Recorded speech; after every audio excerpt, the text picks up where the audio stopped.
Syederalun sebanyak 68 penyelam dalam dan luar negeri melakukan aksi bersih-bersih sampah di Laut Iboy, Sabang lewat event Aceh Fun Dive Minggu 3 Desember 2017. Rangkaian acara tersebut bagian dari menyemarakkan Sel Sabang 2017 yang dibuka oleh Kadisbud Par Aceh Reza Fahlevi.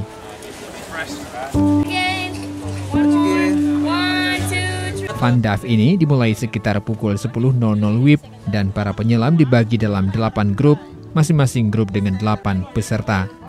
Para pesertanya merupakan penyelam dari Inggris, Belanda, Kanada, dan Jerman. Sementara Indonesia berasal dari Palembang dan juga dari DKI Jakarta.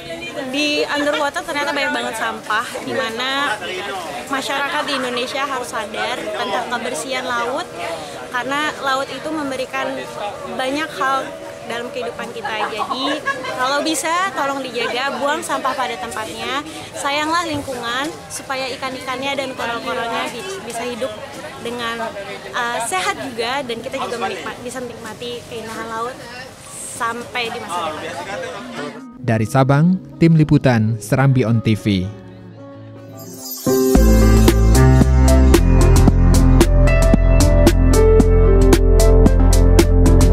Assalamualaikum warahmatullahi wabarakatuh. Saya, Teguh Zulfikar, pemimpin Bank Aceh Syariah Cabang Sabang, mengucapkan selamat dan sukses atas penyelenggaraan Sel Sabang 2017. Semoga Sabang menjadi gerbang destinasi wisata bahari dunia.